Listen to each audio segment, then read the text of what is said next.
G'day everyone, my name's Cautious Pancake and today is all about my top 10 tips for getting going in the 1.0 release of 7 days. You may know all of these already, but hopefully there's something in here for you to use. First up is a fantastic little quality of life change that the Fun Pimps have added, and that's that mailboxes now have an animated state to show when they've already been searched. In Alpha 21, after searching a mailbox, it would appear just the same as it did beforehand, and you'd have to walk up to it to get the tooltip text to show whether it had been searched or not. Now in 1.0, after searching, the mail alert flag is pushed down and the flap on the front shows as open. This is really useful when you're searching through the town trying to find additional magazines and books. You don't even have to get off your bike to tell if it's been searched or not. This is kind of similar to what they did in Alpha 21, where they added the same change for fridges and ovens, and in 1.0 we've now got the mailbox. Looking forward, I'm really hoping that in 1.1 they give us the same visual indicator for after a car has been searched, given how many cars I go through now looking for vehicle magazines. Fun Pimps, if you're watching, that'd be awesome. The second tip is building on road paint. Say you want to build an early game mini base here at Zombie Radio with a path extending up into the car park. In Alpha 21 previously, you would have had to have broken out your axe or pickaxe to destroy the paint lines first, but in 1.0 you can now place blocks directly on top of the road decals and they will instantly disappear. This saves a ton of messing around while trying to build POI bases in cities, as the roadblocks are much stronger than dirt and are an excellent early game foundation to build on. If you want to see what's happening in more detail, or if you just want to erase some lines that you don't like the look of, you can use wood frames to place, then pick up again, and the lines will disappear. And this also works on other road items, like this accessible parking logo. Tip number 3 is a change that's designed to help you out in those challenging POI sections where you have to drop into a room that you just know is going to be filled with zombies and a locked door trapping you in.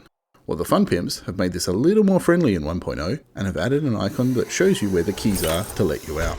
Now you'll still end up dropping into a room filled with zombies, but at least you can see where the keys are to open the door quickly and gain some space to fight the zombies. This icon will appear in all clear, fetch clear and infestation quests, but I don't think it appears in fetch only, at least not for me in the quests that I've played so far. Here's another tip that I'm a big fan of, at least for single player, and that's that ore nodes will now appear in cities and not just outside of town. In previous alphas, if you wanted to go mining, you had to head out of town, but in 1.0 you can now see various nodes scattered around within the town boundary. For multiplayer games, I'm not sure if this will cause issues or not, as it's possible that having lots of random holes in the ground under POIs becomes an issue, but for single player, I think this is really nice. So make sure you check out your map while you're in a city, and keep a lookout for mining options in case you need the resources. Tip number 5 is to remember that the Dew Collector and Forge are now both pretty cheap to make and are something that you should look to get up and running in the first few days. If you remember in Alpha 21, you needed to get 2 workstation magazines before you could make the Dew Collector and 3 more after that to be able to make the Forge. Depending on your luck, this could make early game builds of Dew Collectors and Forge a little troublesome in the previous Alpha. In 1.0, this limitation has been removed and both can be crafted from day 1 once you have the required materials. They've also removed the required water filter from the Dew Collector, so that both are now made from only basic resources that you can find in most city trash or harvest from POIs. Polymers from things like window blinds, tyres and water barrels, leather from restaurant seats or chairs, pipes from sinks, and either duct tape directly or from glue and cloth. From there, they are quick and easy to craft in your backpack and are an important part of the early game to get up and running. So start searching those trash piles early and you'll be able to get started with your water collection as soon as possible. The next tip is also on the Dew Collector, and that's on the new tools that can be inserted into it to improve its performance. The 3 inserts are the Gatherer, which increases the speed of water collection, the Tarp, which doubles the amount of water that can be collected from 3 bottles to 6, and the Water Filter, which changes the Dew Collector from producing murky water to producing clean water. Now jumping into 1.0, I was expecting to be able to craft the Tarp and the Gatherer using polymers or something similar, just like you can craft an anvil for the Forge. But it's not the case. The inserts for the Dew Collector are going to be something that you predominantly purchase from the trader, although there is a very low chance of also getting them in some tier 1 quest rewards from the little bit of XML diving that I've done. As duct tape is as important as ever, getting your Dew Collector pumping out water will help ensure that you always have enough to make glue.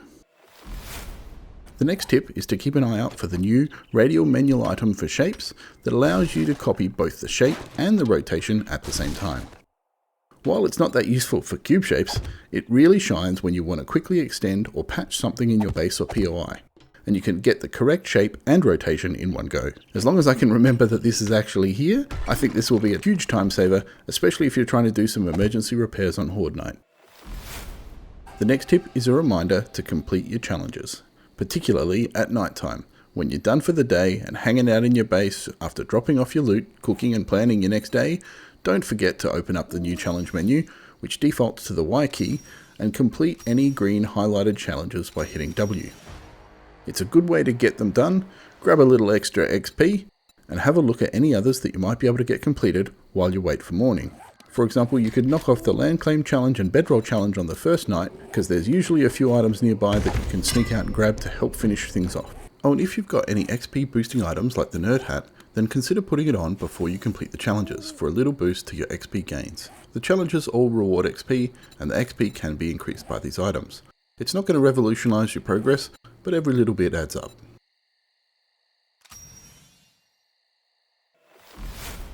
Armor parts are a key ingredient for the new armor crafting kits that are required to make any of the new armor pieces, apart from primitive of course. While you will find some of these out and about, I'm finding that there's always more needed, especially early on, so if you loot an armor piece that you don't need, scrap it and keep the armor part for crafting. Note that no matter the tier of armor, you'll only ever get one armor piece from scrapping it, so once your loot drops get to a bit higher level, you'll need to consider if you want to sell the armor to buy what you need, or scrap it for the armor part. Having said that though, by the time your armor drops a higher tier, you probably won't be struggling for armor parts as much as in the early game. And for our 10th tip, continuing the theme around armor, is to make sure that you're looting nightstands, clothing piles, laundry baskets, and garment bags, as these are great sources of armor parts, cloth, and sewing kits, which are all essential items in the early game for making the armor crafting kits. Or in the case of cloth, it'll help to make the duct tape that you're going to need throughout the game. While you can of course get these items from other sources, the loot containers that used to give clothes now give a combination of cloth, armor parts, and sewing kits, and the occasional piece of armor, so it's well worth hitting up these containers when going through a POI. Personally, I tended to skip these a little bit in Alpha 21, so I'm having to relearn that these are important loot containers to make sure I grab. So those are the top 10, and I do have a bonus tip as well, but first, just a small request that if you found this video helpful, please give it a like, and consider subscribing if you'd like to see more 1.0 videos. Now for the bonus tip, which is potentially the most powerful one of all, which is to confirm that while the trader quest rewards have been toned down, which makes the daring adventurer skill a little less appealing, the benefit it gives to trader stage rewards is still significant, possibly too significant, depending on your perspective. On my current playthrough, I found that even a single point can allow for purchasing weapons a full tier higher. For example, getting a pump shotgun over a double barrel shotgun, which is a significant benefit at that relatively early part of the game. While in this case, adding a single point only opened up higher tier ammo from Wrecked.